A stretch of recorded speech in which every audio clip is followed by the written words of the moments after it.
it starts with one. I don't know why, it doesn't even matter how hard you try. Keep that in mind, I designed this rhyme to explain it through time. Oh, I know time is a valuable thing. Watch it fly by as the pendulum swings. Watch it count down to the end of the day. The clock takes life away. So ungreat, didn't look out below. Watch the time go right out the window. Trying to hold on to didn't even know. Wasted it all just to watch it share. I kept everything inside and even though I tried, it all fell apart. Eventually realized I tried so hard and got so far, but in the end, it doesn't even matter. I had to fall to lose it all, but in the end, it doesn't even matter. One thing, I don't know why, it doesn't even matter how hard you try. Keep that in mind, I designed this rhyme to explain it through time. Oh, I know time is a valuable thing. Watch it fly by as the pendulum swings. Watch it count down to the end of the day. The clock takes life away. So unreal, didn't look out below. Watch the time go right out the window. Trying to hold on to didn't even know. I wasted it all just to watch it share. I kept everything inside and even though I tried, it all fell apart. Eventually realized every time I tried. So one thing, I don't know why, it doesn't even matter how hard you try. Keep that in mind, I designed this rhyme to remind myself how I tried so hard. In spite of the way you were mocking me, acting like I was part of your property. Remembering all the times you fought with me, I'm surprised they've got some things the way they were before. You wouldn't even recognize me anymore. Not that you knew me back then, but it all comes back to me in the end. I kept everything aside, and even though I tried, it all fell apart. What it meant to me will eventually be a memory of a time I tried so hard and got so far, but in the end, it doesn't even matter. I had to fall to lose it all, but in the end, it doesn't even matter. I don't know why, it doesn't even matter how hard you try. Keep that in mind, I designed this rhyme to remind myself how I tried so hard. In spite of the way you were mocking me, acting like I was part of your property. Remembering all the times you fought with me, I'm surprised I tried so hard and got so far, but in the end, it doesn't even matter. I had to fall to lose it all, but in the end, it doesn't even matter. I don't know why, it doesn't even matter how hard you try. Keep that in mind, I designed this rhyme to explain it through time. Oh, I know time is a valuable thing. Watch it fly by as the pendulum swings. Watch it count down to the end of the day. The clock takes life away. So unreal, didn't look out below. Watch the time go right out the window. Trying to hold on to didn't even know. I wasted it all just to watch it share. I kept everything inside and even though I tried, it all fell apart. This thing will eventually be a memory of a time I tried so.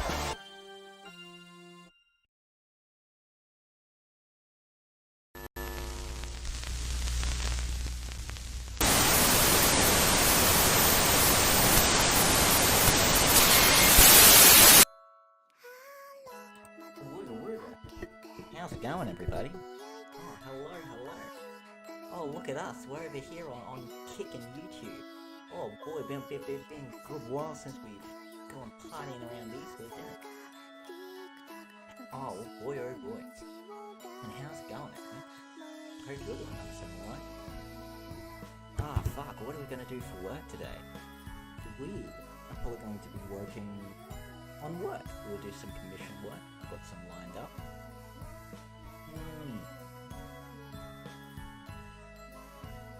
Otherwise, we can go work on the excursion a little more. Go hammer out some more of the frameworking of that. And then I don't know what we'll do to wind down. I guess go play some kind of the video, eh? But until then, let's just go. We're just gonna indulge ourselves on some. I want to say good old fashioned. Shall we say good? Yeah, let's go good old fashioned. Some good old fashioned Unity drums. This shit is making all the rounds. Oh, but what's your ear?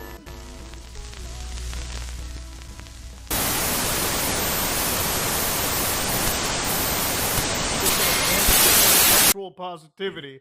But ladies and gentlemen, a couple days ago I made a video regarding Unity, the game engine, and I'm proud to just say again that they have continued to dig their own grave, ladies and gentlemen. You know, I've never seen a company basically end themselves this hard, but to understand, Unity finally actually did a response, and I want to read it with you guys, okay? Also, I wanted to bring up some new shady stuff that's come out since that last video.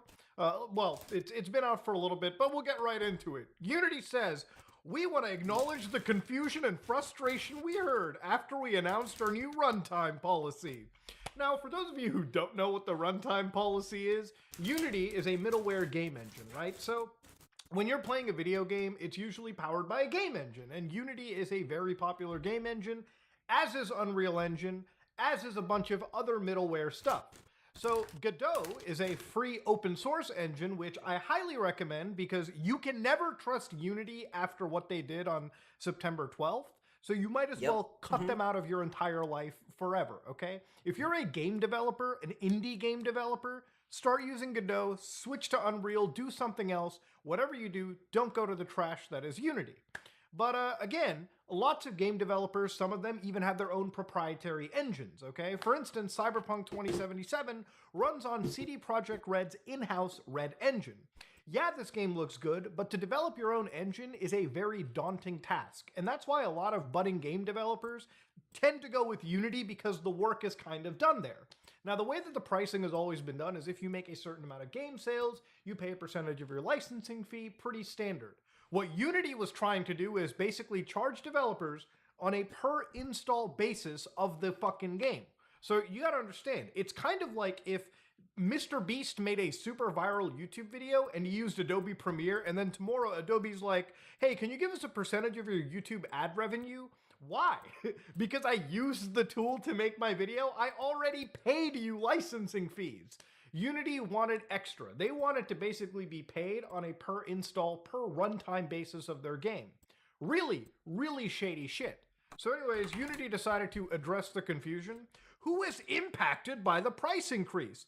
The price increase is very targeted. In fact, more than 90% of our customers will not be affected by this change. Their customers are the game developers, not you, because, you know, the customers who go to Unity to get the engine to design the game to sell to you go to these guys. Customers who will be impacted are generally those who have found a substantial scale in download and revenue and have reached both their install and revenue thresholds. This means a low or no fee for creators who have not found scale success yet, and a modest one-time fee for those who have.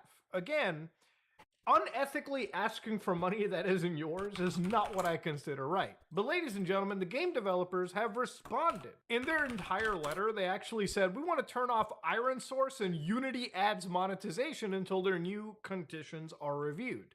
Yeah, developers who are affected by this want to turn off the Unity ad so Unity loses some of that money. And they want to turn off Iron Source, which is an actual acquisition, a controversial one Unity made for a while back. One that I think I made a video on a while back too, but the general gist of it is that they were apparently tied to a, malware issue, which actually wasn't entirely their fault. From what I believe, from what I remember, Iron Source made like a open source installer, which a bunch of malware actors used, and spread malware, and they actually had to cut off their entire connection. It's an interesting topic. I made a video. You should check it out if you're super interested there. Yeah, if I remember, I know what incident he's talking about. If I remember correctly, well, my understanding of the situation on that was, yeah, the guy was trying to make an installer program, a more efficient installer program, and he did that by creating a program that could access core files of the Windows system. And because it was an installer, it got the approval and go-ahead from the Windows security to let them through. But here's the problem. A bunch of other people just grabbed that installer and then just started attaching all this malware to it. So when you load the installer, if you've got a corrupted installer, you double-click it, it starts loading up the installer. And then when the installer rocks up at the security gates for the fucking computer, they say, hey, we're here to install something. Well, it's got a fucking malware parasite growing off its back. And then the security's like, oh, yep, that's all good. Come on in. You're an installer. And then obviously the installer gets into the core files. The parasite can the malware in this case, can hop off and just start making its way through the core system files, and then it can do whatever it wants. And obviously, people didn't realize the scale of what had happened until, all the fucking, for lack of a better term, bodies started piling up. Well, I do have better terms. I guess bricked hard drives. But so basically, the entire installer program had to get blacklisted as a malware program. The entire installer. So even though the installer itself had no malicious intent, because it was exploited by a bunch of people with malicious intent, it ended up just having to get blacklisted as wholesale malware.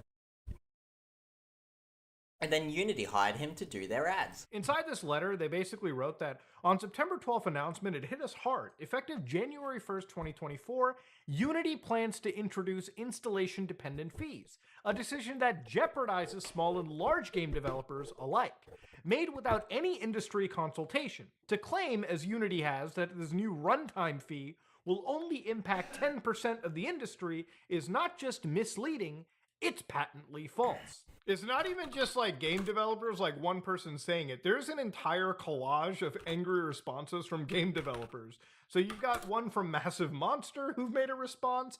Inner Slot, the guys behind Among Us, guys, made a response to this. Aggro Crab that we saw, a bunch of other developers have made solid responses to Unity. So clearly this isn't how they represent it, okay? So basically over here they say the fee is on new installs only. Once you meet the 2 install and revenue thresholds, you only pay the runtime fee on new installs after January 1st, 2024. It's not perpetual. You only pay once for an install, not an ongoing perpetual license royalty like a revenue share model. So again, it's, I guess, not mentioning reinstalls, which they define it here. How we define and count installs. Assuming the install and revenue thresholds are met, we will only count net new installs on any device after January 1st, 2024. Developers are not responsible for paying a fee on reinstall charges. We are not going to charge a fee for reinstalls, which, by the way, can I just fucking say, a day ago, I read a response from one of your people in your own fucking forums, okay? Who, by the way, said if a user reinstalls, redownloads, changes their hardware, does that count as multiple installs? Yes, the creator will need to pay for all future installs. The reason is that Unity doesn't receive end player information, just aggregate data. So, what is it? Okay, are you backpedaling 100% on that? Or what's going on? Did you not know? Miscommunication? Am I just supposed to believe these assholes on blind faith? Hell no. They have no... They literally could not even consult with the industry. You think that I can trust them to give me accurate metrics and not fudge up numbers? Hell no. So of course, fraudulent install charges. We are not going to charge a fee for fraudulent installs. We will work directly with you on cases where fraud or botnets are suspected. Okay, so obviously they're going to fight against people that just bought freemium games, you know, make 1 million downloads, which, if you're wondering how somebody does that, it's called virtual machines, okay? Spin up 100 virtual machines, just make new ones like every 24 hours and download the game. As long as you change the hardware on that virtual machine, it's going to be picked up as a new machine anyways, a topic I'll be getting to in just a minute. Trials, partial play demos, and automation install charges. We're not going to count these towards your install count. Early access games are also not considered demos. Web and streaming games. We're not going to count web and streaming games towards your install count either. So this is actually an interesting point. They mentioned streaming games. Because this is the kind of shit that would piss Microsoft off like insanely. For instance, Microsoft has xCloud, which if you don't know what xCloud is, basically you can stream cloud game your Xbox titles with your phone or your actual Xbox system. It's actually pretty cool technology because it works in tandem with you being able to download your games and playing them locally. So the way that it works is if you have a Unity game on Game Pass, then if this clause wasn't like mentioned, you could theoretically stream a game 100 times on xCloud and cause 100 installs. Because the way that cloud gaming works is like this. This gameplay of Cyberpunk 2077 that you're seeing is recorded underneath a virtual machine that I made with a graphics card passed through. This is kind of how Nvidia does it with their streaming service, how Microsoft does it. There are a bunch of hardware pieces sitting in a server somewhere. In this case, it's sitting in my computer, and all it does is it provisions a virtual machine with access to an install of the game, and you can then just basically launch these games and run it. But the way that a virtual machine works is as you launch the game, that virtual machine is spun up new every time. It's treated like a different computer. You know, in a way, if you change hardware components on your actual computer and you use Windows, Windows might take away your license because it detects itself on a new computer. With a new graphics card or a new hard drive or a new processor, the definition of what is a new computer can vary between companies. And in that case, you know, could you imagine if tomorrow, I guess the best kind of comparison I could say is if you install Windows, right? You can download Windows and install it for free right now. And that whole process, right? You can use Windows. You'll have a watermark in the corner. Could you imagine installing Windows and after 30 days, they just say, hey, you can't open the file manager anymore, or you can't open Microsoft Edge or your internet browser. You got to pay a Microsoft license. Buddy, you used Windows for 30 days. You got to start paying for that premium license. Grandmothers would switch to Linux, okay? Overnight. Overnight, that would happen. Because Microsoft and a lot of companies realize when you twist the knife like this, okay, it can really end badly, especially if there's competing products on the market. And in Unity's case, they're not the only middleware game engine out there, nor are they one of the best. So again, they've got charity-related installs, so if you have things like Humble Bundle or whatever, then that won't count towards you. What's also interesting is they have not mentioned things like free game drops on Epic Games Launcher, Steam, or whatever. Could you imagine being an indie developer and Epic puts your game for free on their store? Bro, you might just have to pay up the ass. The Epic royalties surely may not cover whatever Unity may end up charging you if your game gets downloaded up the ass. This is what I hate about this entire post when they talk about, oh, your questions and concerns. Some of the mentions that you have over here, like the reinstall charges, literally go against what one of your people have said a day ago. So can I trust Unity? Obviously not. Now, of course, there's been some more shady things that have come out, but one thing that I wanted to tell you in amongst all of it is because of this protest, there are big developers for big games like Cult of the Lamb, super popular indie games, who have said, hey, buy it now because we're deleting the game on January 1st. Literally a protest to what's been going on over here. And of course, ladies and gentlemen, one of the shady things that ended up kicking off was looking into the terms of service for Unity. So there were a few eagle-eyed individuals that were actually looking through Unity's TOS. One of the posts here was Unity silently removed their GitHub repo to track license changes. They updated their license to remove the clause that lets you use the TOS from the version you shipped with, then insists games already shipped need to pay the new fees. So they actually ended up going down their GitHub repo, going through the old Wayback Machine to look for one specific clause. That clause is part of number 8 modifications in their terms of services. Unity may update these TOSs at any time, but basically you may elect to continue to use any current year version of Unity software and any LTS version according to the terms that apply just prior to the updated terms. The updated terms will then not apply to your use of those current year versions unless you update to the current version, the subsequent version, with the new TOS, which seems fair enough. But then, of course, when you look at their new TOS, that doesn't ever get mentioned anywhere. And inside this new entire TOS update, I'm not seeing that same clause anywhere. So if you're trying to allegedly hide this in such a shady fashion, how can I, again, ever trust anything this company says?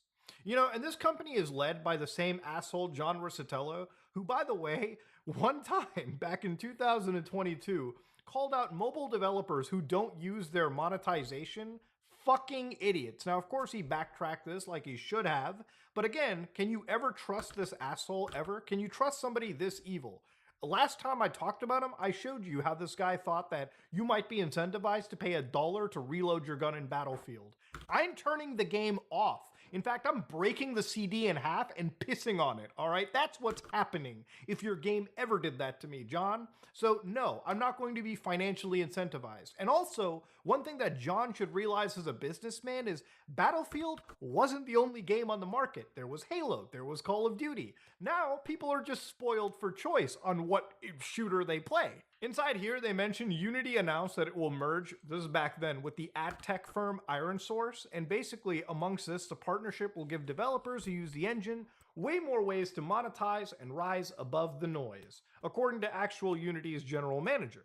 Now, whereas a lot of budding, idiotic, stupid game developers, according to John, just want to make good video games, John is only interested in the monetization aspect of the video games, okay? How long can we keep these people playing for an hour, and can we get them buying battle passes, watching ads, looking at stupid shit? John is the reason the video game crash is theorized, okay? Versus actual developers who create amazing experiences, lately like Baldur's Gate 3, Starfield, and whatnot, okay? John does not fucking care about video gaming, okay? John does not care. Now, one of the things that people brought up to me when I uploaded the video last time was, Muda, did you know that he dumped a fuck ton of his stock? Now, I looked into it, and yes, Unity's president, John Riccitello, dumped 2,000 shares, okay? Sold it off. Now, this is where I want to get a little bit technical. So if you look up a price company, you can actually look at what is known as the insider transaction list. And the way that this works is a lot of these company guys, like a lot of the people in the company, file what is known as an SEC Form 4, which actually looks a lot like this. So you can see this is John Riccitello's SEC form, where on the 9th of, the 9th of September, the 6th of September here, 2023, he had sold 2,000 shares of his common stock. And that price point that he shared it was around 40, okay? So he sold like $40 worth of that Class D common stock. Now, $40 at 2,000 shares is $80,000 that he dumped off. So it's not like a crazy amount of money. I'm not saying that it's not. Obviously, $80,000 is a good chunk of cash. But for John Riccitello, it's basically like a couple bucks. So the reason he probably did this is because of paying some tax burden or whatnot, okay? It's actually quite common to see companies like sell and even buy some of their own shares from time to time. Now, what is kind of wild is not just John Riccitello in this case, ladies and gentlemen, it's actually Tomer Varziv, who is the president of growth at the company too. And as you can see in 2023, beyond Riccitello dumping his $80,000 worth of stock, this motherfucker's been selling at least 6 times in 2023, okay? Now, if the president of growth at the company is selling this hard, it looks like a bad signal, okay? And it's not 2,000 shares that he's selling off. He is selling off 37,500 shares, okay? Insane amounts. In fact, August 1st, he dumped 75,000 shares at a trading price of $45.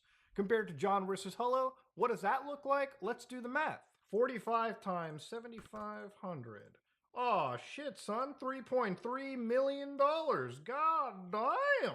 Now, why would somebody sell that much of their stock? Honestly, when it comes to being this rich, it's probably because people are setting up some major buy, a major tax burden. Hell, sometimes when a billionaire wants to buy a house, they'll just sell stock and pay for the house through the stocks that they sell. I'm not saying that's what happened over here, but to point out John Riccitello, when you should be looking at the other heads of the companies too, is something to keep an eye on. Now, of course, the reason why SEC forms are filed is not because it's insider trading. It's just literally because these guys have to report to the government literally on the day or like close to the transaction that they are even doing this. However, it doesn't necessarily protect them from like getting investigated. If there is insider trading or these people are doing actions that are deliberately causing harm to the overall shareholder for their gain, that is highly fucking illegal, okay? And honestly, one should investigate if this is not just stupidity for the sake of self-enrichment. I'm not saying that that's the case over here. I'm just saying that there are governmental agencies that can come to a proper, solid, evidence-based conclusion because they have the ability to do so. Not my fat ass on the internet. Now, the thing is, ladies and gentlemen, Unity stock, if you look at their maximum, they pretty much kind of peaked a lot during the height of the pandemic. And since their highs during the pandemic, they've fallen down to this level. So maybe this is a move of desperation from the company to like up their shares, maybe like this might be like the stupidest idea of like building your revenue that they short-sightedly thought in their office, okay?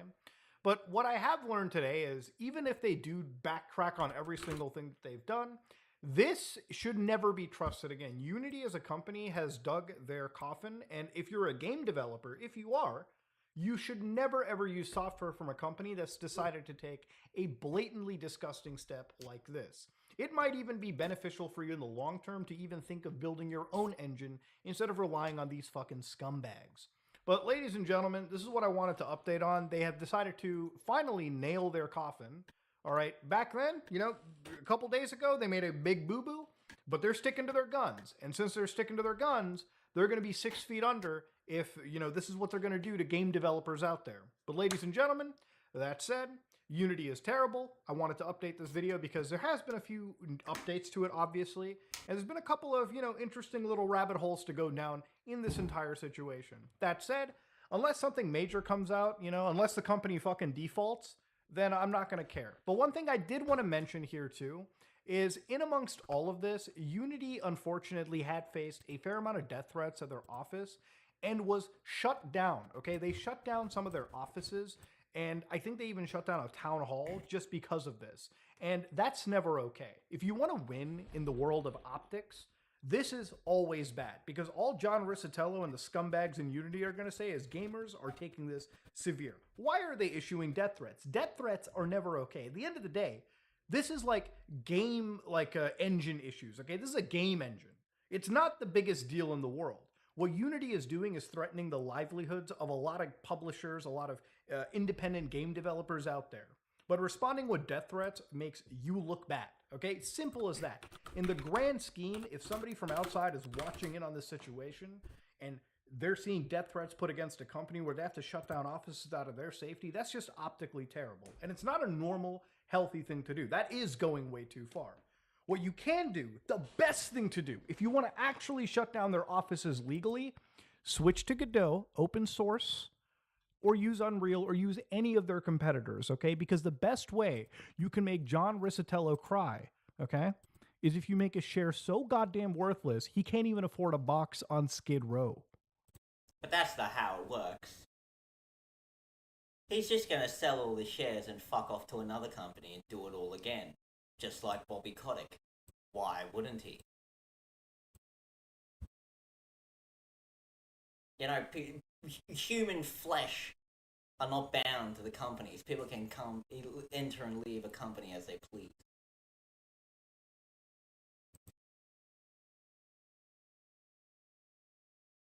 I mean, that's unlikely to happen, but that's the best way to make an asshole like this cry. You hit a man you hit a man in the wallet, boy, you do a lot more damage than you expect. That said, though, ladies and gentlemen, this is me, Mudahar, and if you like what you saw, please like, comment, and subscribe.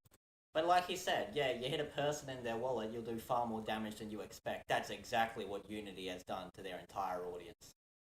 They have gone after everyone's wallet. Everyone's.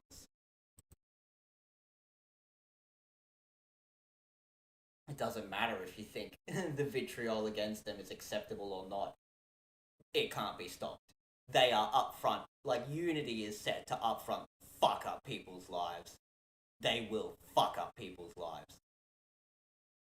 They're like, oh, bud, wait till the fucking debts start rolling in. The suicides are gonna start piling up, man. And Unity's gonna have their own fucking casualty rate. Hadman Hads. What's good, my ninja? How's it going, mate? Just catching up on a Unity drama. God, the text-to-speech pronounces that so wrong. Hadman Hads. No, it's Hadman Hades. Or who knows, maybe it is Hads. I don't know, I'm not you. But, regardless, how's it going, mate? Hadman Hads. Hey DEZ nuts. Got him. Get him!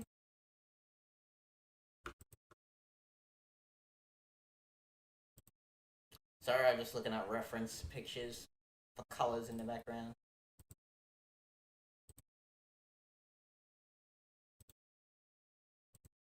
But how you doing, buddy?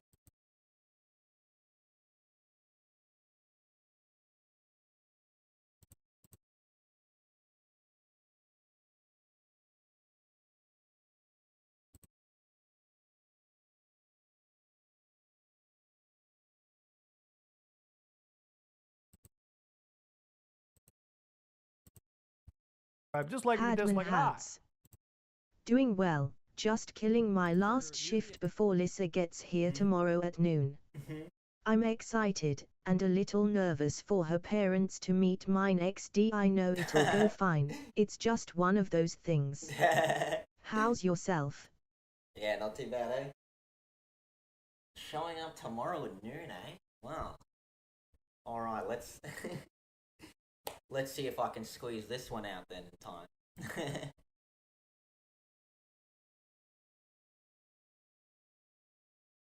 But otherwise, yeah. Was just working on this one a little more. I think we got all the line art set. So I'm just going into the colouring. Hadman the base Hads. colouring done. Yep, she's already on the road with her folks. It's just a matter of time now. 3. And then you're gonna have one of those sitcom situations where it turns out that her parents are conservative, but my parents are progressive. How will these two families put their differences aside and save the local community hall? Find out next time on Meet the Parents. Rated PG-13. War in game dev. Not between Unity and Unreal Engine, but between Unity and its developers. It's always seemed like Unity and the developers who use it have had a tumultuous relationship, where, if I'm honest,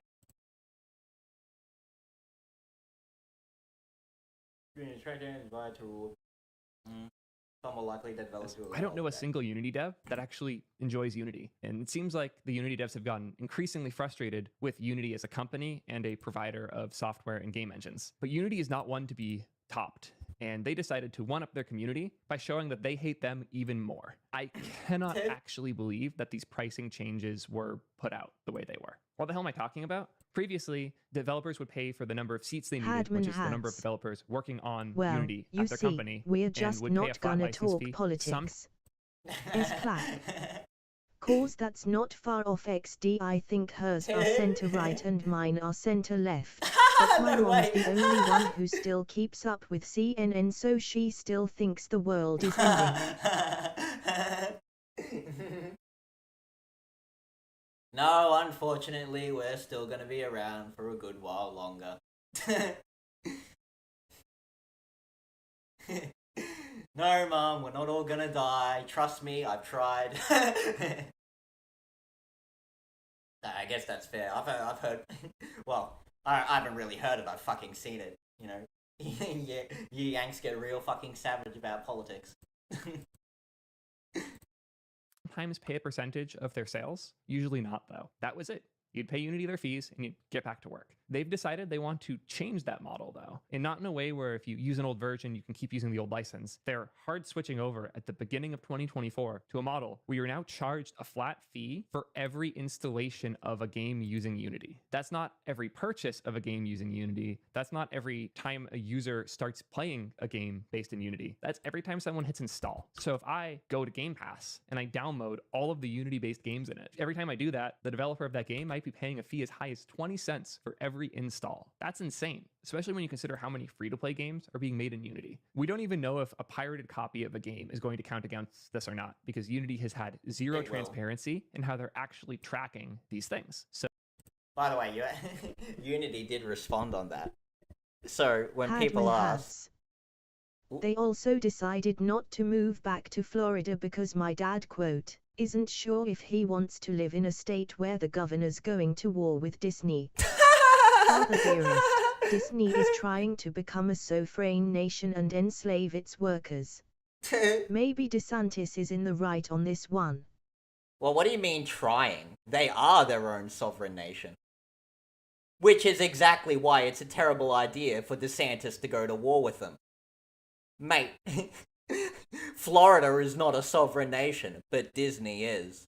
And it doesn't matter what kind of war you want to wage, whether that's a legal war or a fucking boots on the ground, guns and blood kind of war. Disney ain't gonna give up. The mouse is in the house.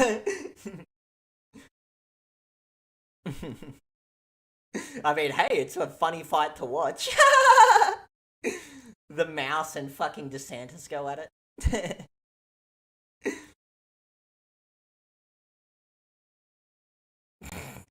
Fucking Florida, man. Fucking Florida.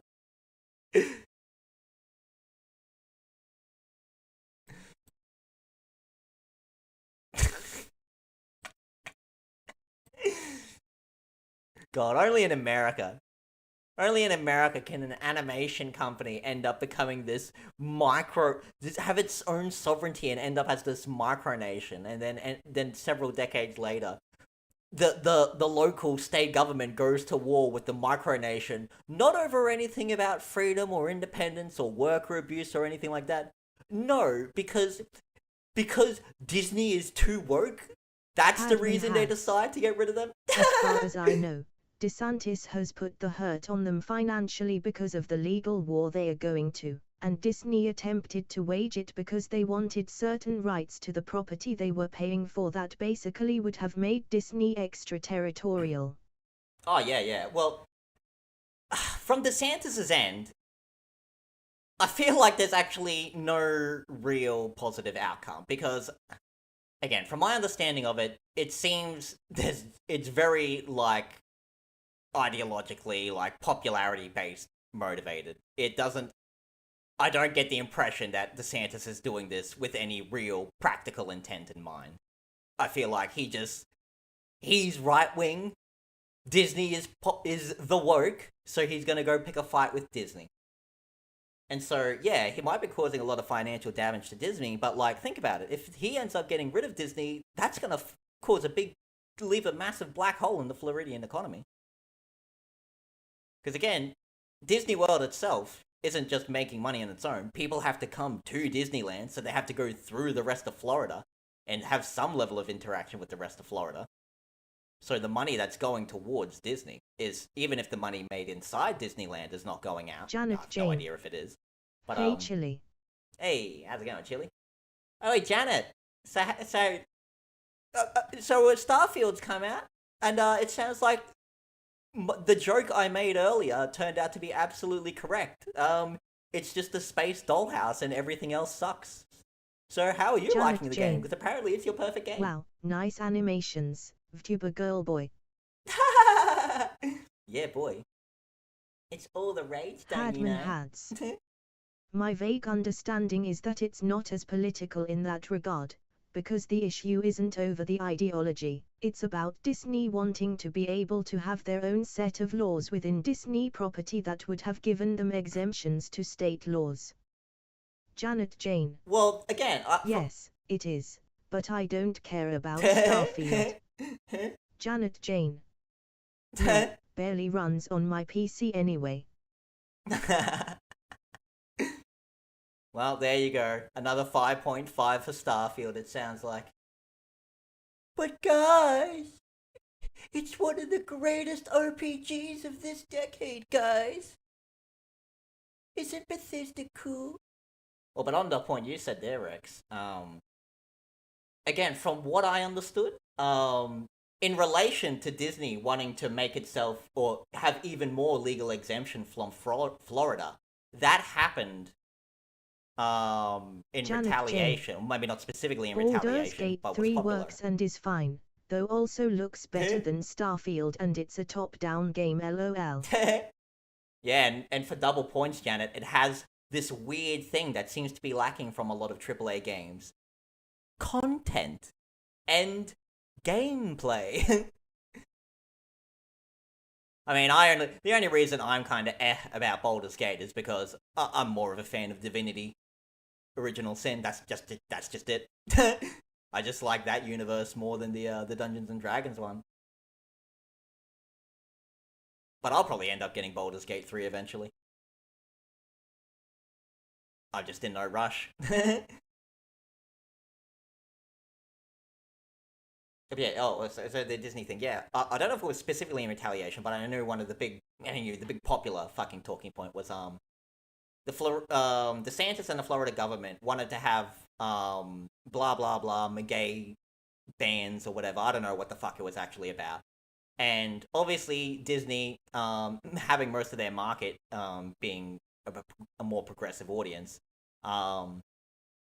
they saw it as an opportunity to go grandstand and advertise themselves by trying to oppose it and trying to basically exist outside the law. And that is what kind of led to this whole bitch fit between Disney and the Floridian government. Again, I'm sure that there's plenty of other gears and motivations behind closed doors, you know? And obviously the whole fucking culture war angle is just what everyone wants to talk about because everyone's a fucking moron and they want their petty drama. But like, I think I think it's just awful for both of them. It looks awful on Disney's part. Sounds about right. Saber rattling turns to saber clashing, more or less. But I think it's universally going to end up bad for everyone because you're absolutely right. It does, and Disney already is basically a micronation, man. Like, there's so much sus legal shit around Disneyland. They get so many legal exemptions. It is its own little micronation. And them wanting to... And of course, even if they're doing it with noble intentions now, to protect the gays, that's no guarantee that they're not going to want to keep pushing the envelope further for more nefarious reasons, like Disney does. They are a fucking company, after all. And so, yeah, it's definitely, I don't trust Disney for 1 second. I'm fully of the opinion that they're definitely seeing this as an opportunity to just consolidate more power to themselves and just further establish their micronation. And for the Floridian government, I don't think they're really interested in stopping, Disney from building a micronation in their state. Of they course, just want give to an be inch popular. and they want a mile, and the taxpayer will pay for it. Yeah, boy. And again, I guess it's kind of because I get the impression that neither side really actually cares about the goals they pretend to. Like, I don't really think Florida wants to get rid of Disneyland or really bring it under their thumb. I think Florida just doesn't like that, or the Floridian government doesn't like that Disney is talking shit about them and opposing them on their turf. They just want them to be compliant and shut up for a little bit. That seems to be the impression from the Floridian government. And, Disney just seems to want to run its own little micronation. The mouse wants to play in his house. And yeah, I don't think on either side, if either side wins, it's going to end up going bad. Like, I think if Disney would win and they end up getting all these legal exemptions, it's going to end up looking bad for them, as it's going to be very easy to paint them as them trying to be this micronation. And it's not as if Disney has a reputation, or it doesn't have a reputation for being a bunch of world-conquering lunatics. Them being hell-bent on destroying they can. And as for the Floridian government, like, even if they cut Disney, or even brought it on and say, here, or upfront get rid of it, that's going to fucking just be a massive shot in the gut. Because it's just going to fuck up a massive chunk, leave a big black hole in the Floridian economy. It's just a shit show. It's a good old-fashioned Yankee shit show. No one's going to win. No one's going to win. A bunch of lives are going to be destroyed, and the taxpayers are going to foot the bill when it's all done. Just another day at the office.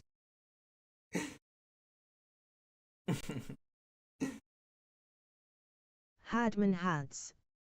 For sure, cause if Disney wins, they're gonna look like tyrants, and if DeSantis wins, he's killed the magic. Best outcome is they come to terms that are good for both, and Disney just keeps its mouth shut. Well, I think don't think it's less than that. I think the best outcome for both of them is the whole the Floridian Disney war just ends up being forgotten in the news cycle, and then DeSantis or the Floridian government and Disney can just kind of go back to their homes and pretend this never happened.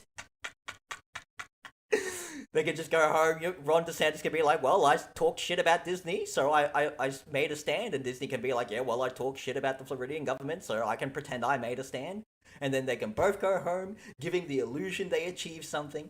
Hadman And getting hats. free props for it. Just go back to what it was before the incident, and no one is the wiser XD. Like, that really seems like the best, like, if I actually wanted good things to happen to fucking Disney. DeSantis. No, I think I want bad things to happen to him, just because he's a shitty Trump knockoff. I got nothing personal against you, DeSantis. You're just not Vogue. And like a fucking judge on American Idol, I'm like, you do not entertain Admin me, hats. and for that you must suffer. I don't know about knockoff, but certainly wannabe.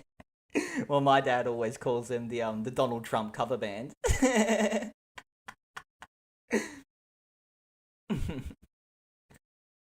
So I could theoretically go pirate a game, uninstall and reinstall it a whole bunch, and put a company out of business if I figure out how to do that programmatically. Or, God forbid, I find the Hadman weird hats. endpoint that they're hitting to trigger I'm these stealing installs. that. It's Oh, bud, go ahead, take it. It's fucking hilarious, isn't it? The Trump cover band. Janet Jane. Put all politicians into a shipping crates, send them to a remote island with lots of hidden cameras and do most epic Survivor reality show of century. Yeah, they need to do that, not just with regular politicians, they need to do that for all the world leaders. Like, they need to make the UN like a gigantic fucking trap. It's all just a big bait, and then they have like this Hadman big... hats. Get all the world I'm leaders Ron together. DeSantis, and we are the Trump cover band. Are you ready to rock and forward / or roll?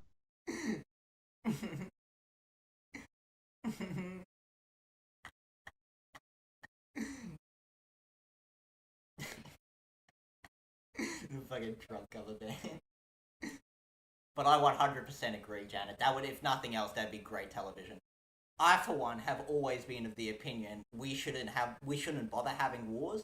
If two nations have a disagreement with each other, both the world leaders have to get locked in a cage and fight to the death. Yeah. Or, I don't know, have a game of Age of Empires. Look, I don't want to have any more wars. They're fucking expensive, okay? We can't even fix the goddamn roads, and you want to start a war? theoretically possible to cost companies hundreds of thousands of dollars for no good reason. And it's rare that I come out this hard against a company making changes. I tried to understand what they're going for here. I really did. And while I do think there's a bit more FUD than necessary here, there are people who seem to think this will immediately Janet put Jane. every Unity studio out of business. Bees It getting does affect a lot of expensive. them. And in Can't ways even that get I didn't drunk expect in until peace I anymore. looked into the numbers. To show Alright. Oh, you're in Europe, aren't you, too? Oh, are they doing the thing where they're slowly increasing the rate of alcohol to get people out of it? Because they do that with cigarettes here. So, like, I think it's 3 or 4 months, the price of cigarettes increases by, like, 1% or some shit. So, perpetually, over time, cigarettes are just getting infinitely more expensive to just slowly push people out of smoking it. Like, to put things into perspective, the first pack of smokes I ever used to have was fucking Winnie Blues. Those were about $20. Nowadays, those things are about $55. And I heard this was also starting to get adopted in some Asian nations, most notably Singapore.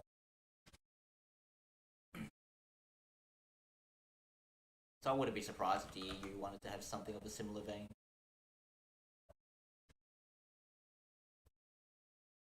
Show just how bad things can be here, I'm pulling an example straight from the Unity website. This is an imaginary game that made $2 million in the last 12 months and has 5 million lifetime installs. Since they broke the $1 million in revenue, like minimum for this to trigger, Janet and the 1 Jane. million lifetime install threshold Not in Unity really, Pro, it's they're now going to be mostly billed inflation. for Oh, yeah.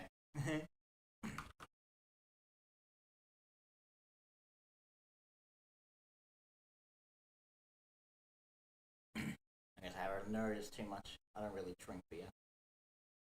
Well, I do drink beer, but I don't really buy beer. Look, commercial beer in Australia is fucking awful. It's piss in a can, and I don't need to pay money to piss in my mouth. I can do that just fine, thank you. I used to be in high school and go to parties once.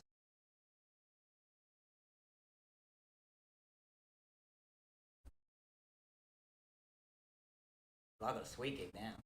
I live with my old man, and he crafts his own beer. Yeah, boy. Higher quality and, well, more or less free. The prior month installs, which is The in this case Vargin. theoretically 200,000 installs Ginger and beer's 100,000 going installs in strong, different though.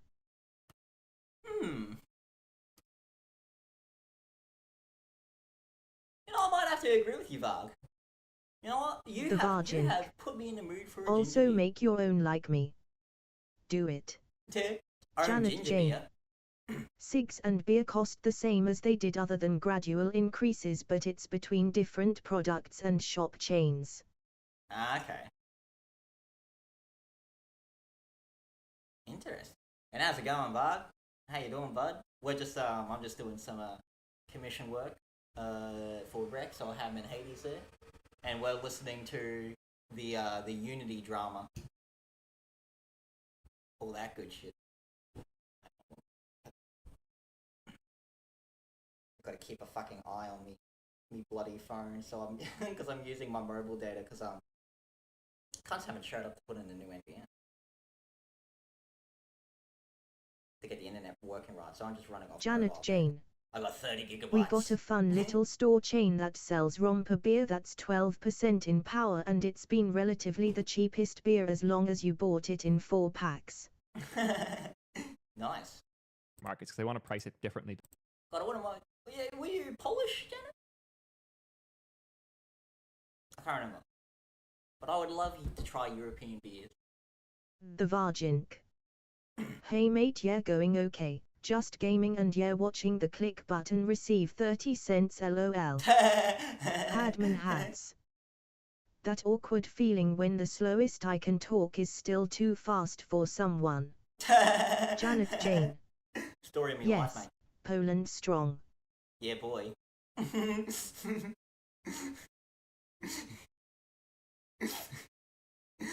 So, all I can think about is just Poland's blood hatred, blood frenzied eyes gritting its teeth with unparalleled rage as it looks over the border at Belarus.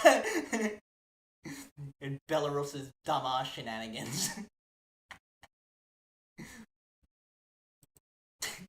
Boy, Poland doesn't have very good luck with its neighbors throughout modern history, has it?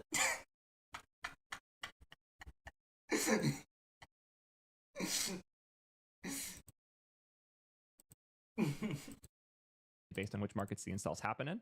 So that's $23.5 Hadman thousand hats. for that 1 month of Belarus installs. So this is sipping a company tea. that's theoretically Poland making $2 shaking million and eyes bulging per with year barely in revenue. contained fury. 23.5 times 12. That's 282.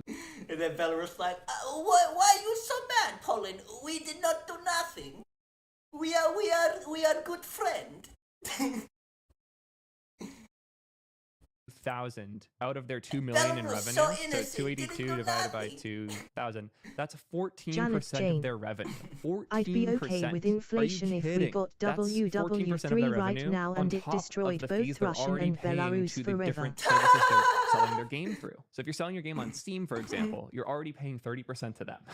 That's insane. It's rough. And I can't believe they actually did this. It gets even worse when you think about free-to-play games in things that are like mobile heavy, where people regularly upgrade their phones or uninstall and reinstall games to save space. Now a game like Genshin Impact probably owes a lot of money to Unity once these changes go through. It really does feel penny pinching. There are pricing changes that are made to make things more transparent that might be more expensive. I've certainly seen outrage around pricing that didn't necessarily make sense. I think this change is something worth being outraged about. If Unity was the best engine ever, this would be a slightly different conversation, but there's a lot of devs who don't want to be using Unity. They're using it because it's what they're on and it's what their teams are familiar with. There's now more incentive than ever to throw it in the trash. Like, imagine if AWS started charging a fee for every unique user that goes to your website, separate from all the other fees AWS charges. That would be absurd. That would be insane. Now imagine Azure did that instead. We would laugh at them. We would just laugh in their face because it is stupid. But when Unity does it, people are a little too willing to go at them. Where are people going to go? If we want to talk about doing things that help game devs, we can't do it without talking about Epic.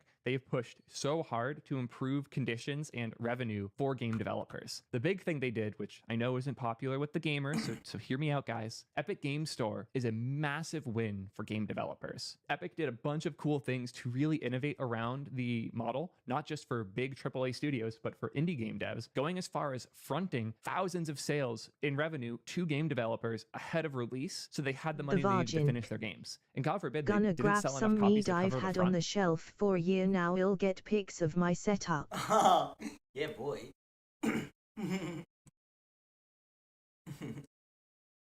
Janet Jane. Fuck, now I feel like This fake war is right by our southeastern border is really bad for lots of crap and it's not going away, so get it over with or fuck off. Random Ukrainians are literally everywhere in the country and we're just getting prices and availability screwed as a reward. Yeah, boy. And the whole fucking thing is just deadlocked, man. Like, there's such little progress on the war. It's just another Afghanistan situation. The Russians are just gonna get deadlocked. It's just gonna be a black hole for fucking resources until they can't fucking sustain the war, and then they're just gonna pack up and leave, and then we're gonna forget about it in like a few months when someone does something stupid on the internet. Modern warfare. You so pointless. You so mass scale destructive yet pointless. Like, fuck me, Afghanistan, man. 20 fucking years, and then we just forget about it in a few months.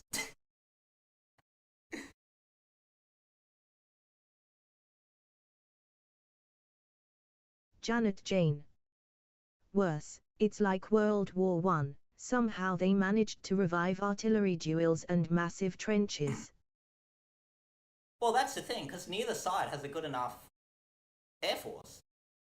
Like, both sides are heavily dependent on infantry. 20 years, and then we just abandon all the people who collaborated with us to their fate. Yep. God, we were even worse, man. Us Aussies were even fucking worse in that regard, bro. Like, at least the Yanks told them they were gonna fuck off, even if it was at the last second. At least they told them. We Aussies, under Scott Morrison, who was there at the time, they just packed up and left, bro. And the soldiers were so fucking furious, man. Because we see those kinds of brothers, we fought alongside them. The As far as Virgin. we're concerned, they're one of us. Oh yeah, Ukraine was digging trenches similar to WW1. Yeah. And that's... Trench warfare is inevitable when the bulk of the warfare is going to be done by infantry. The Virgin. Or some shit, right? Yeah. Janet Jane. Absolutely.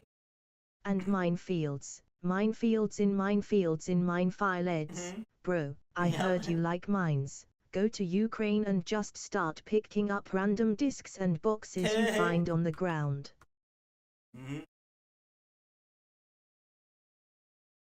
Because, yeah, the Russians' whole plan of their blitzkrieg to Electric Boogaloo obviously failed dramatically because they didn't fucking set up their logistics right. Janet Jane. And so they You'll wasted get all their all the arm. demo materials or fireworks for free. But the, Hadman Hads. We call it a Sitzkrieg. Sitzkrieg. But yeah, so they fucked up. They wasted their armor. Like, they lost so many armor. Do you like toe poppers? Because boy am I going to give you some toe poppers.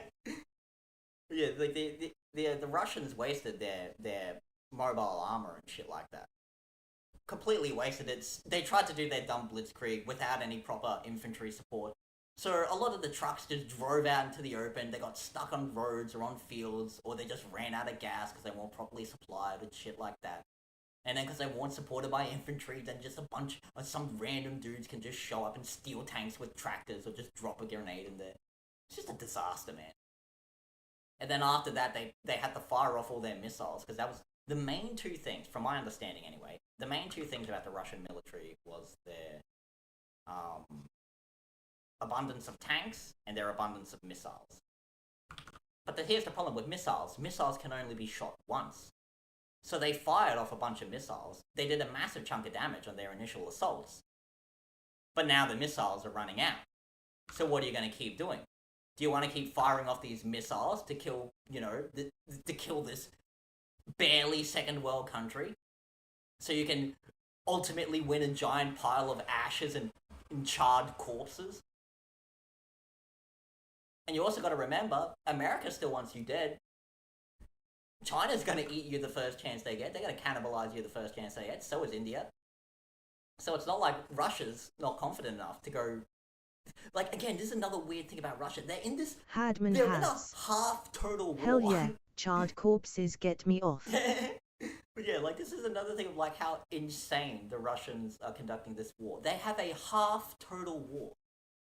They're not in a state of total war, but they're not in a state of, like, normal war.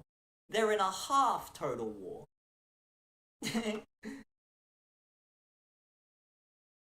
And for those of you who don't know the difference, basically a total war is like World War II, where everything in society is completely reworked in the name of winning the war. The economy is manually reworked in the name of winning the war. The education system, the healthcare system, even food supply, everything is reworked for winning the war. Whereas Janet a more Jane. regular war... Apparently, Russia has such infinite supplies and weapons. They are now dealing with North Korea, because a major world power needing not even second-hand hardware from worst tin horn shithole on the planet is apparently perfectly normal. Hadman has. Manually reworked. Oh baby, talk dirty to me.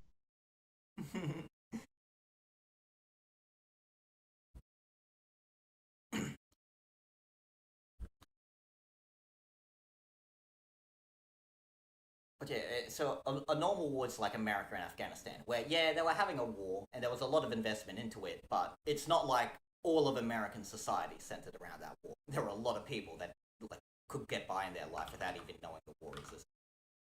No, there might have been a Janet war going Jane. on, but no one really felt it. Boy, Kim, get us some of those Chinese copies of our AK. You'll get some cans of food.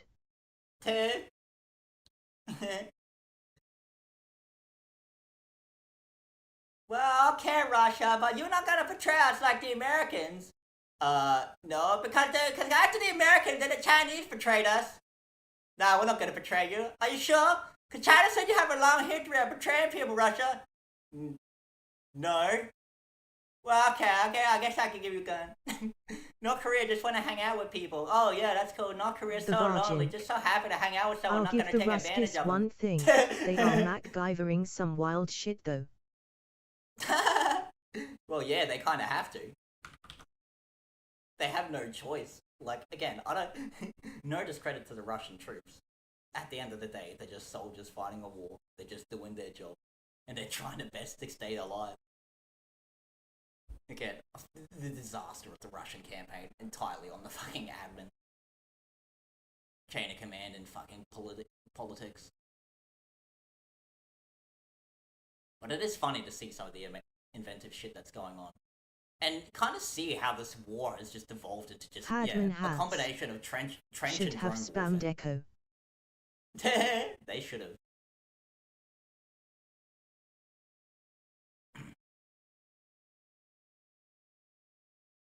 But yeah, because of the massive emphasis on infantry-based warfare, that's why everything in the war is just devolved into trench warfare. The same thing happened in the Iraq-Iran war, where Iraq, they had a full army, like tanks, planes, and shit like that, because they were supported by the Americans. But the Iranians, on the other hand, they had like 4 times the population size, but they had barely any, and only artillery support. They didn't have any air force or much in the way of like tanks. So, because of that, the Iraqis basically didn't have enough mechanical momentum with all their vehicles and air force to just rip through the front lines of the Iranians, and obviously the Iranians having no actual proper, armored support or air support, they can only basically advance at foot pace. And so the whole war just devolves into trench warfare. Because at the end of the day, the whole war is moving at the pace of the infantry soldiers. So it's all just going to devolve into trench warfare. And that seems to be what's happened in the war in Ukraine. A lot of it has degraded to moving at the pace of the infantry soldiers. So it's just all trench warfare.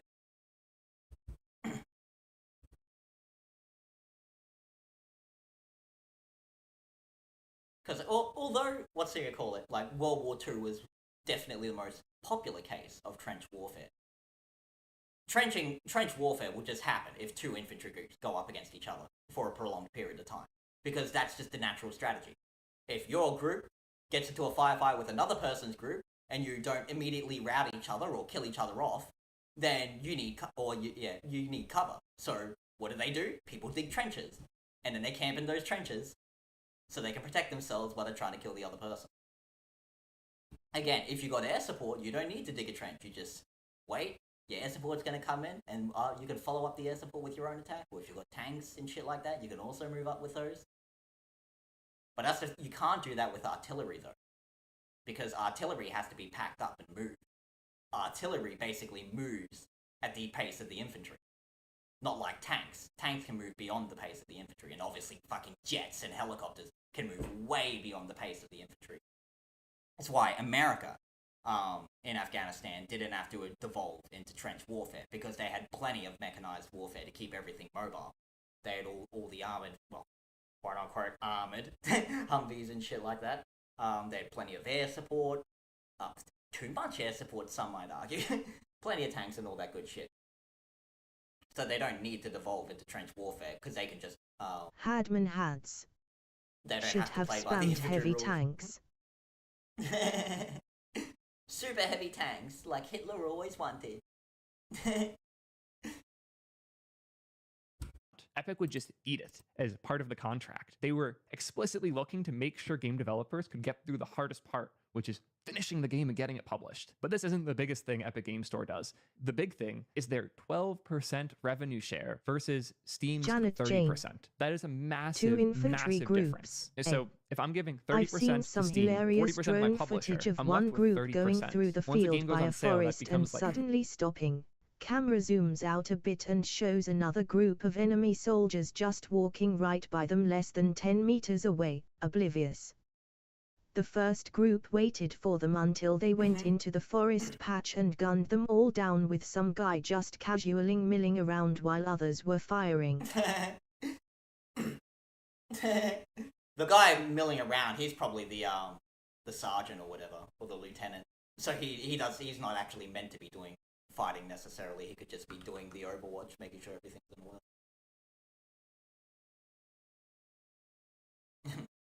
But yeah, that's also an interesting thing about the war in Ukraine, is that, especially for English-speaking people, it's a very Janet heavily Jane. documented war. Won't claim which group was which, but this was surreal.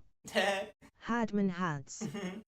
He's there to look good and get selfies for his boy Instagram. But this is the thing, Janet, like, war is obviously nothing like it is in a movie. War is very slow and sluggish. Again, the reason why it's devolved into trench warfare.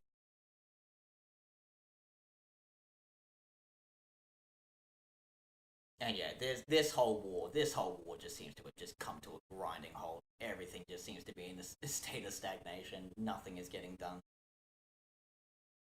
And at the end of the day, that only serves to benefit the Ukrainians. Because at the end of the day, the Ukrainians are the defending side.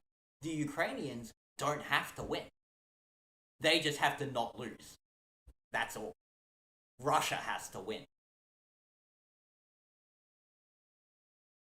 And obviously the Ukrainians just have more motivation to fight to the death than the Russians. Again, the Russians are bringing in fucking conscripts, man. And conscripts are the worst soldiers you can ever possibly have. Right next to fucking criminal conscripts. Or criminal soldiers. Because they don't care. You've dragged them into a war against their will. They will desert and betray you at the first chance they get. They are not dying for you.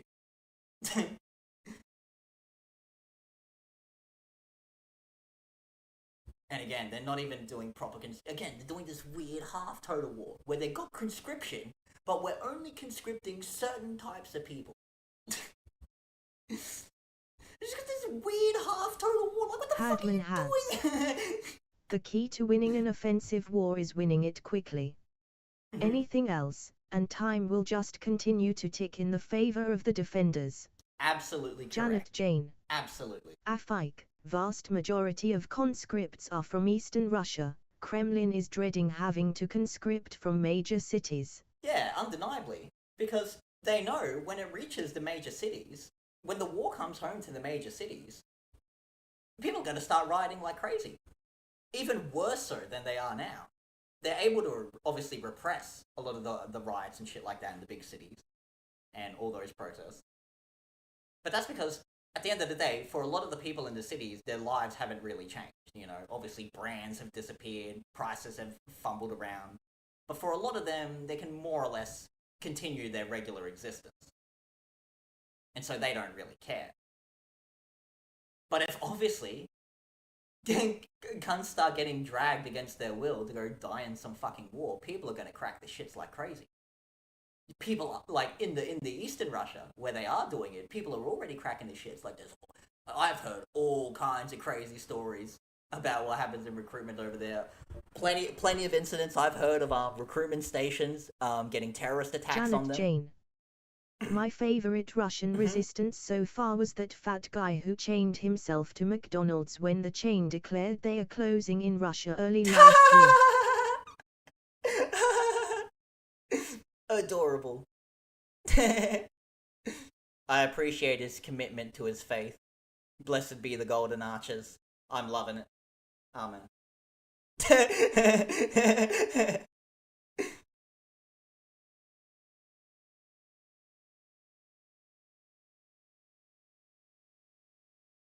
Oh, but yeah, so in addition to recruiting stations, getting like firebombed and shit like that, I've also heard ones of like when recruiters will go out to go conscript people, they never come home.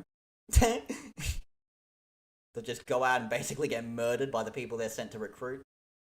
I remember one incident, this was another terrorist one, so the recruiters went around this area and they got all these young boys to go find the war, and while they were all getting registered and shit like that, a bunch of other guys showed up, shot up the place, killed all the fucking recruitment cunts, and then just told all the guys that like, oi, if you guys want to fight and die, then why don't you fight and die in your country on your terms, instead of some fucking government you don't even like, in some shithole country you don't even care about. And they were like, yeah, good idea. And the news never covered that area or incident ever again. So I have no idea what the fuck happened there, but as far as I'm aware, there's either there's this gang that are just anti-government gang, or there's just my an upfront favorite insurgency. is people getting conscripted and then just going on a spree the moment they get a gun on the range. Oh, and even like other shit, like I've heard stuff of like when the conscripts reach the front lines, they get sent out on the job, and then the conscripts just immediately just drop all their weapons, walk over to the Ukrainian lines and surrender. Like the first chance they get, they just run away and surrender. And yeah, all sorts of shit of like, you know, they'll the APC, you know, the transport, it'll land at the front line, everyone will get out, and then the first chance no one's looking, the conscripts just scatter. They all just scatter in every direction. And yeah, no shit, they're fucking conscripts. You should not have conscripts doing any level of fighting. There's been like one major incident where like two guys agreed to go apeshit together and shot like a dozen of soldiers and co. And God, I remember here in Australia, we had this one incident where, while we were working in Afghanistan, you know, we were doing the whole training the Afghan National Army and blah, blah, blah. And in one of the Australian training camps, we had an incident where when we were going to teach them the live firing stuff, they gave the gun to one of the Afghanis, and he just loaded it and just started shooting everyone. Went on a killing spree. and then they found out that yeah, he was a plant from Al Qaeda. And after that, I don't think he was actually a plant by Al Qaeda, but he had sympathies for Al Qaeda. I don't think it was directly linked, but it was inspired by them. And at that point in time, you know, basically getting shot in our own house by the people we thought were our friends, you know, a lot of the Australians upper command was kind of like, you know what, I think it's time for us to start packing up. I think they don't want us here anymore, you know? I think we're kind of done. And that was kind of the point where we Aussies kind of started, you know, pulling back on a lot of things. We just kind of let the Americans do it all. To the point where by the end of the war, us Aussies were... A lot of the Aussie soldiers mostly just kind of stood around awkwardly in the middle of a desert. Hadman Hats. I think that maybe, just maybe, it's time to go home. Yeah. Meanwhile, the Russians, we got another incident of a new conscript killing a bunch of troops. Oh, you know what those Easterners are like. Don't worry, the next wave will cover it. God, such an awfully conducted war, man. Oh, so bad.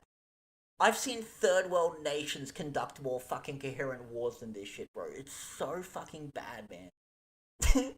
Cents per sale. If you were to add Unity's huge fee on top, that becomes insane. Unreal Engine has a 3% fee on the cost of the game and a license fee to get started, and that's it. And if you sell your game in Epic Game Store, they waive the 3% fee, making it an effective 9% rev cut compared to, again, Steam's 30%. That is a massive win. That can double or more the profits for a lot of studios. And the reason Epic did this is they feel like game studios are getting shafted. And in order for Epic to be successful making game engines, they need game developers to be successful too. And no, Hadman you dumb has. fuck. Oh my god, they're dead. Our soldiers are all dead. Eastern conscript, was this you? Just slow zoom on the conscript as the guy shrugs and curb your enthusiasm plays. Janet Jane. On to cheerier topics. What's up with Unity drama? Oh, okay, so the Unity drama, in a nutshell, Unity wants to be their own middleman, and they basically put out a statement saying that after January 1st, so next year, at the start of next year, Unity is going to charge the developers for every time someone installs their game. So if I made a video game, and it doesn't matter what price I put on it, it doesn't matter if the game costs $100 or the game is completely free. If you downloaded that game, Janet Jane, I would be charged a 20-cent fee every time you install the game.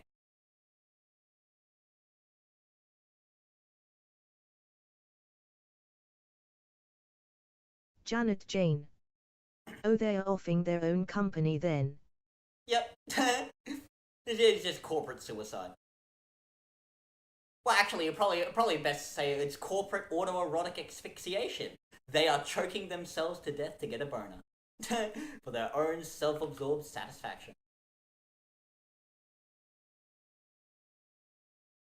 And so, yeah. Basically, everyone's ready to jump ship now. No one trusts Unity.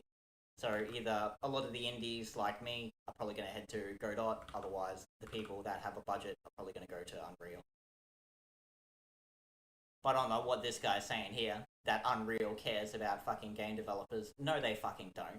Unreal knows they have a massive audience of game developers, and Unreal also wanted to fuck up Steam's position because they know that Steam has been sitting around resting on their laurels for a good long while without any real competition. And so Epic wanted to just grab a chunk of that market for themselves.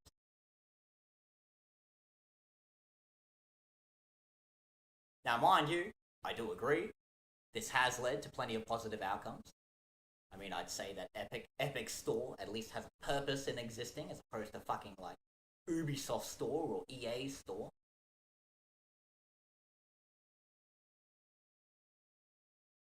And it is very much to the benefit of the producers, the game developers, then obviously the consumers, because then the consumers want everything to be centralized because they can get everything they want conveniently, but obviously the developers themselves don't want everything to be centralized because that means that you can only accept the contracts you're given.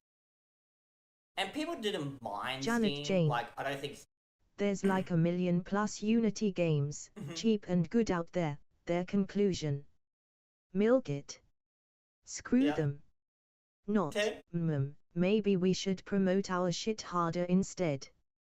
Hadman Hads. Remember, it's only if you break a certain threshold. So if you want to make a successful game and keep your profits, don't use Unity. If you wanna shit out garbage, use Unity. But that's still not a safe thing to do, because you're absolutely correct. It will punish you the more successful you are, and it's just simply not safe. It's not even safe to just shit out garbage, because if that garbage ends up becoming popular and making some level of appeal, you're fucked. Alright, especially again, if you release if it's like some free game that's just a proof of concept that you never really cared about, so you just put it out there for free, and then it turns out to be a really fun mechanic that a lot of people are into and everyone starts downloading it, you are fucked. Because you have made no fucking money, and now Unity says you owe them several $1,000s. Now what? It's just not worth the risk, man.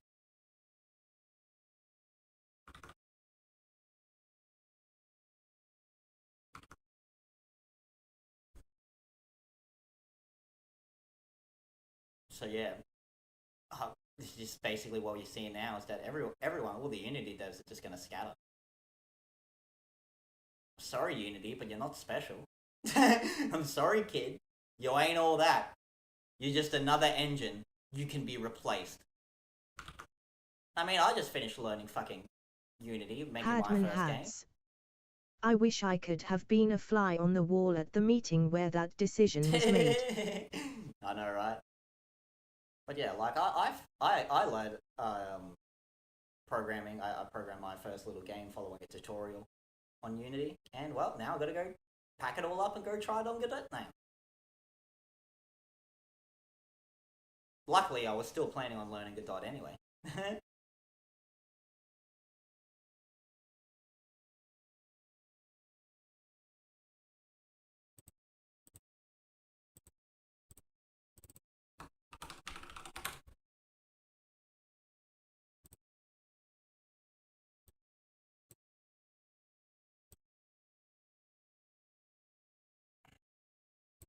And yeah, it's Hadman also Hads. for double points.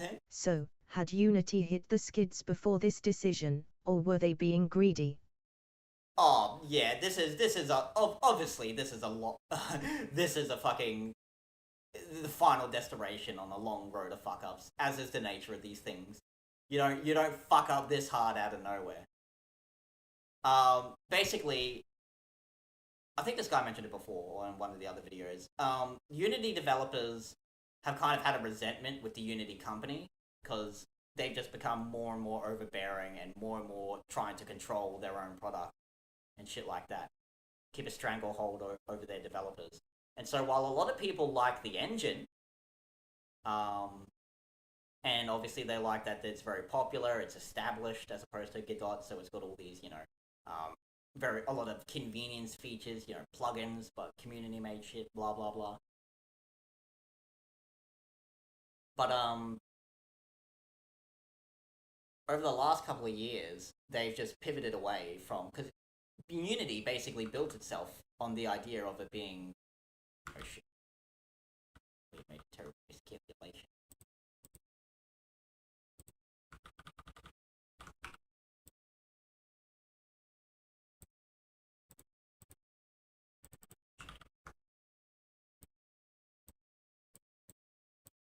Drawing it on the wrong fucking layer.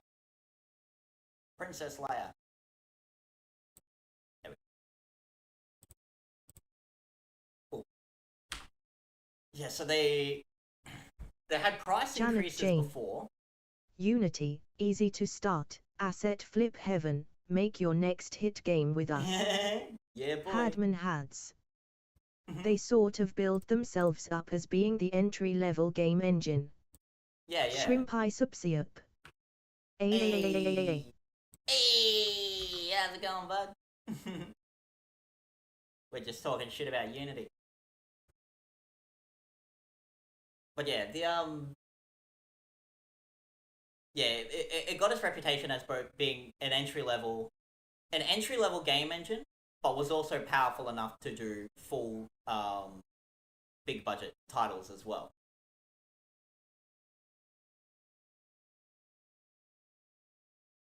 And so, you know, Unity just built itself on that. And then there was a change in management. And ever since that change in management, Unity's ambitions have completely shifted from wanting to just make their money on licensing by building a game engine that everyone wants to use, to now just nickel and dime people for fucking everything. In fact, here's a great quote for you from the current CEO of Unity. The CEO of Unity had a quote that went, "Game developers are idiots for not including microtransactions into their game." And he proposed the idea that first-person shooters like Battlefield should charge real money to reload weapons. Like the idea that you should be given 5 magazines or like 3 magazines of ammunition, and after your 3rd magazine, you have to pay extra money for a free reload. That's how nickel and dime this fucking cunt is. This cunt would charge you a fee for breathing on his property.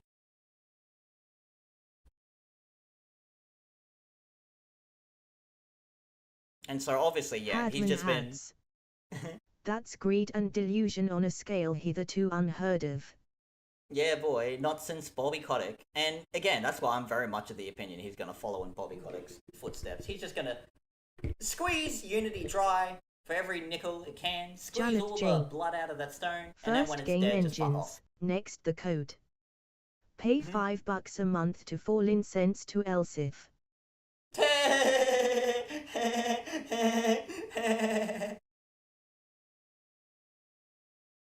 Or maybe in another 50 years, Janet. Or who knows, the future might be sooner than we think.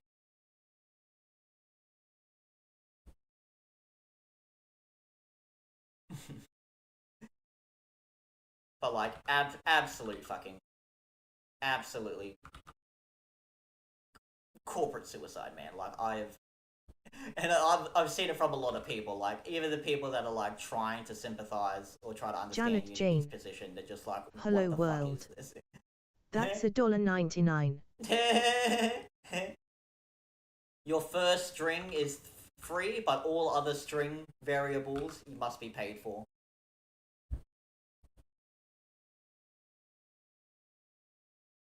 We will charge a fee of 20 cents every time you call a function.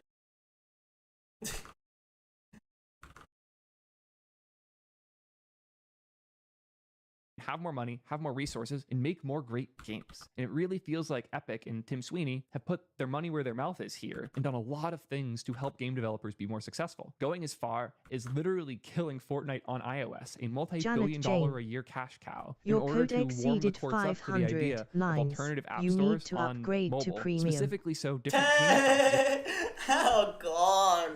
Oh god, imagine that, bro. Oh fuck. And it wouldn't even be that high. It'd probably be 300 lines or some shit like that. Something tiny. Wait, what's the one on fucking the limit on how many posts you can view on fucking Twitter at the moment? Fucked if I know. God, imagine that though. You're just coding away and then, whoop, sorry, you've hit your number of free trial lines of code. You'll have to pay for the premium version. Or what about this one? What about this one, Janet? Oh, I'm sorry. You've expended your free half an hour. You'll have to pay for premium if you want to keep coding. Otherwise, come back in 24 hours and we'll give you another 30-minute trial.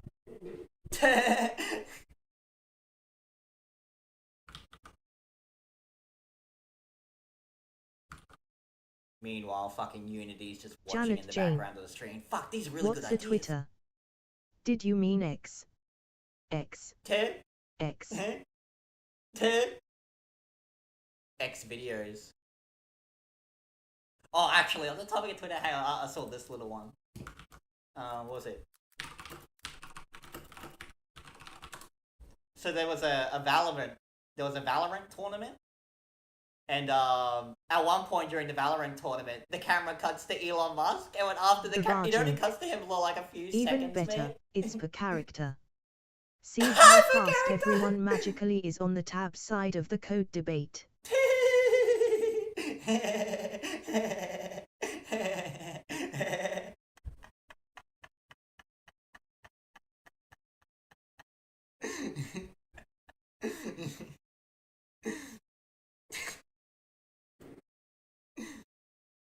Fucking funny.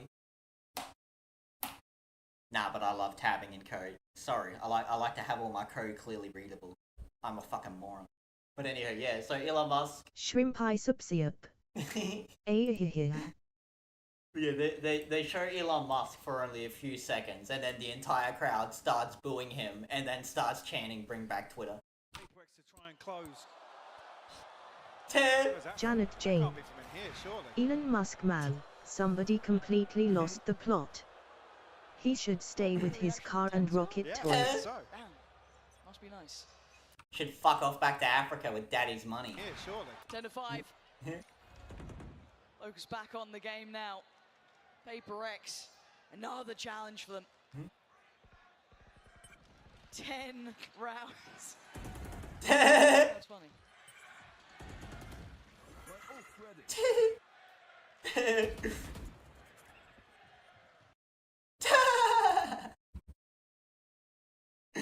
Hi, fucking hilarious, man.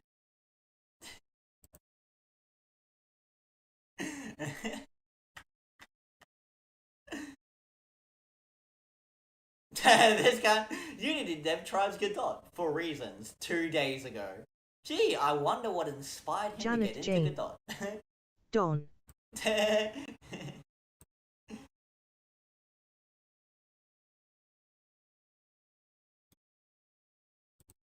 Could be used and not pay Apple a 30% fee. One of the quotes from that court hearing that has stuck with me since was the crazy realization that multi-billion-dollar companies like Bank of America and Chase are paying almost nothing to be on the App Store. They pay the $100 a year fee for their developers, and that's it. Versus a small indie game that might make $200K a year in revenue, paying 30% of their Janet revenue Jane. to Apple. Indie game Don't get those developers epic and new small devs FPS selling games. software on I'm iOS staying with are my the not ones gay, not subsidizing psychotic giant tank sim companies like game. Well, look, I don't mean to be rude to all the Unity devs, or not Unity, all the Unreal devs out there, but can you guys put some more fucking effort into your games, okay? All your games look exactly the fucking same, okay? You should be dear developers of the world, you should be fucking ashamed that the term Unreal Engine style game exists, or an Unreal game. In the same way Unity was ashamed that when they got the term a Unity style game when fucking asset flips started existing. And now it's the same Shrimp thing eye subsiup. for Unreal. Genital warts. Genital warts. By the way, Shrimp, how's it going, bud? You got any sweet beats, perchance? You got any fucking dope flows to show the class, perchance? You know how much I love your music, but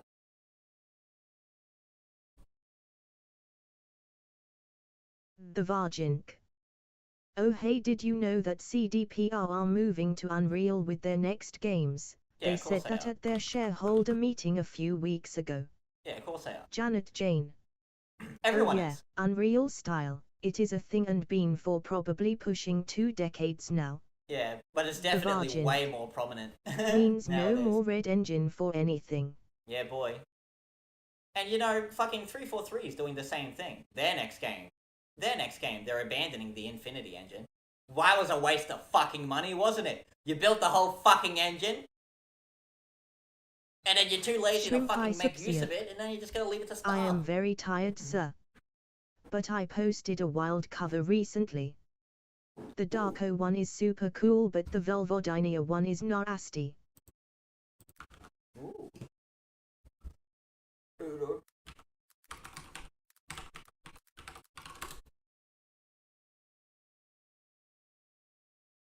Ooh. Janet Jane. Mhm. Can't wait for post-game engine society. Yeah, boy. But yeah, like you just see there's this massive consolidation to Unreal, and I'm very much convinced it's intentional by very much the Western gaming industry anyway, because they just want a grind factory for our workers.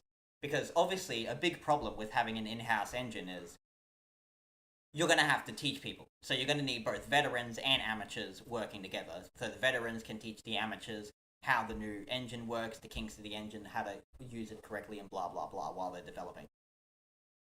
So if everyone, as far as the game industry is concerned... Game industry gay. Game industry gay indeed. But yeah, if they consolidate everyone to using the Unreal Engine, then they don't have to worry about training any newcomers. So they can just treat their veterans like shit because they don't need them anymore, and just abuse them. Or just do what they already do, which is hire all these people, abuse them, grind the fuck out of them, treat them like absolute shit, and then when you're done at the end of the day, you know, you've made your fucking product, you fire them all and hire a bunch of new ones to just immediately replace them, so you don't have to abide by any of your legal obligations to pay them for bonuses and blah, blah, blah. Again, you'll see this all the time, where they'll be like, hey, we'll pay you guys less for now, but when the game fully releases, you'll get a massive payout bonus.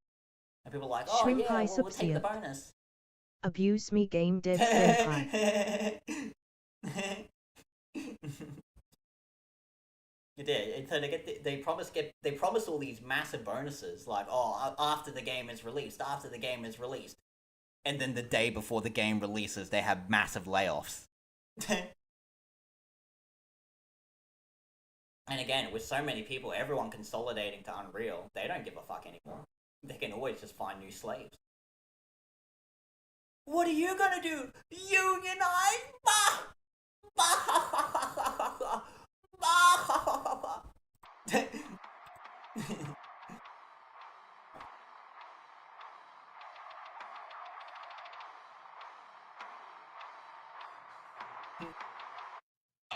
Shrimp pie subsidiary. I was just listening today to some videos about that company that screwed over Theo Von and all those other big podcasters. Oh yes! Yeah, CoffeeZilla made a video about that. In fact, is that the video you're actually watching right now? Yeah, what were they called? The Podcast One guys, or some shit. Just a bunch of fucking middlemen scum.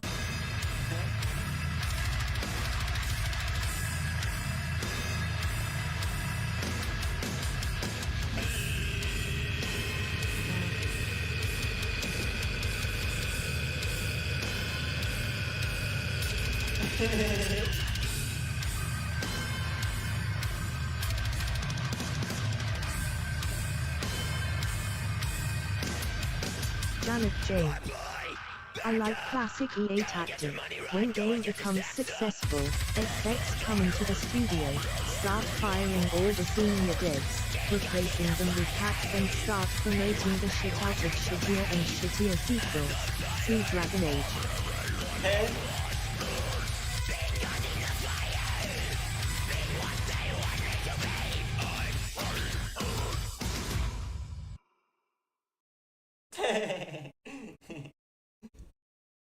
I like classic EA tactic. When game becomes successful, execs come into the studio, start firing all the senior devs, replacing them with hacks, and start promoting shit out of their shittier sequels like Dragon Age. Yeah, boy. Shrimp pie Good old subsidiary. EA. Purple heart. Yeah, boy. Always a fan, Shrimp.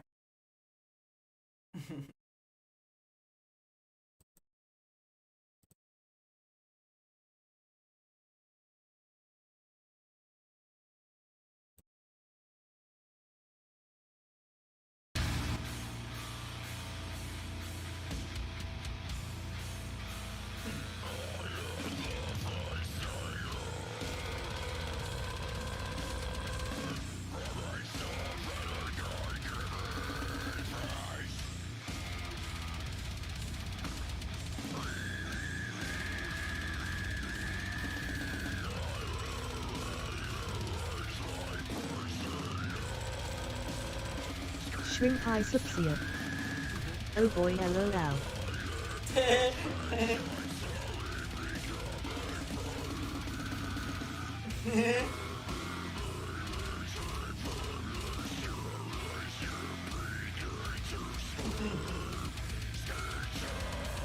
Janet Jane. Ooh, this guy reminds me of my local church's lead singer.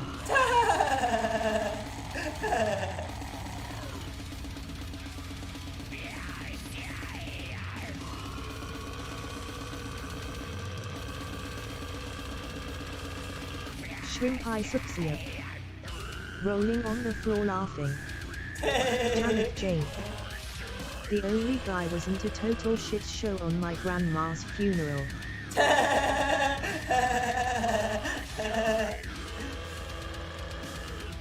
Janet Jane.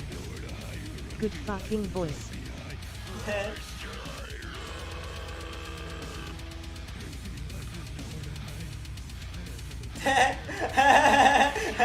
Gary gibberish, I can't remember the fucking lyrics.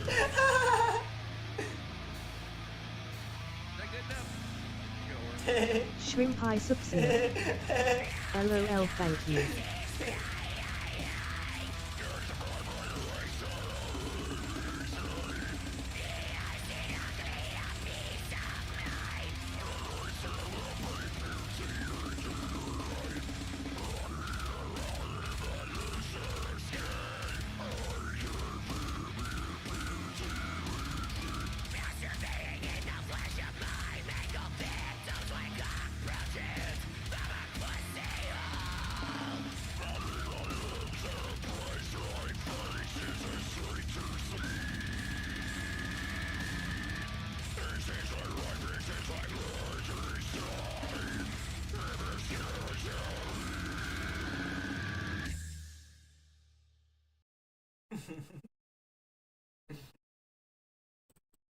Alright, now I've got to do my personal favourite.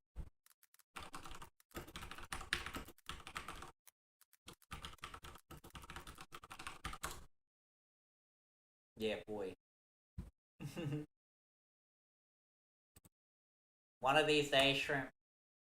One of these days, you're gonna get a fucking message from me asking to put this in something. I don't know whether I want to use it as a battle theme in a video game, or maybe a theme song for an anime, but I want this song, man. I fucking love this one. I just love everything about it, bro. Shrimp eye subsia. Oh no lol.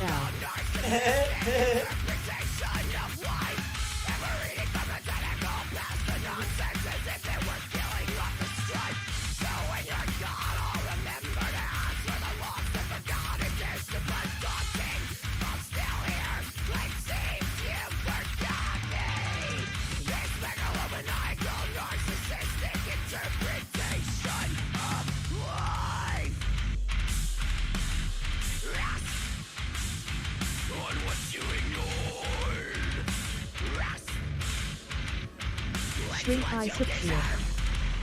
God, I was so fat.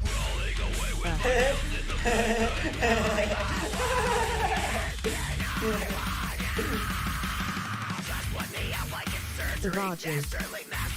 Pay me the suggestion for something to fill the time till Cyberpunk 2.0 comes out. Played through the game, Timberborn, and have NFI what do play now. Actually fuck it, CS all it is. Cyberpunk 2.0. Are you talking about the fucking... I can't remember what the DLC is called. Liberty Lost? Is that it? Ladies and gentlemen, Cyberpunk presents the rest of the game! Yeah! Woo! Finally! Yeah! Sorry. I can't help but poke fun at Cyberpunk. Look, I'd say it's got more character and more reason to exist Janet than fucking Jane. Starfield.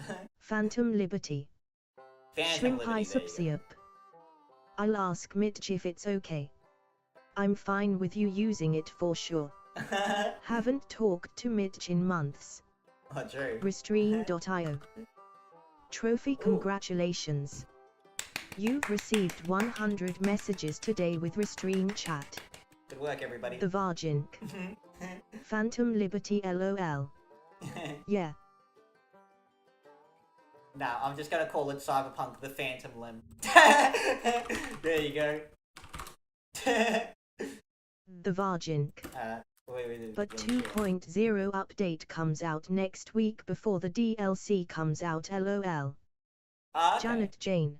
I'll see how big the The size is. Federal Crime 2077, finally finished, probably, almost 3 years after release.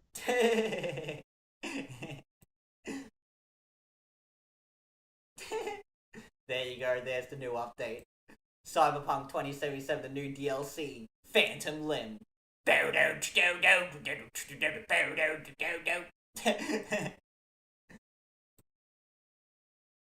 The Vargink. Listen, those Polish guys are a little slow. But they got there at least. You better not have been watching that Edge Runners, Vargent. If I find out you've been watching Edge Runners and jerking off to those lollies. Nah, I don't really care. Look, it's just a bit of a joke me and Nah have that the only reason anyone seems to like Cyberpunk They are is Polish, they jerk off to right? the lolly. Yeah, CD Projekt Red's Polish. Listen to the house party song. Shrimp Eye I'm Subsia. sorry, everybody. BRDR ding, BRDR ding. Well, we worked so hard to build a Janet Jane. house together. Hey now, we plenty fast, until the job gets boring. No matter what the weather, we're together.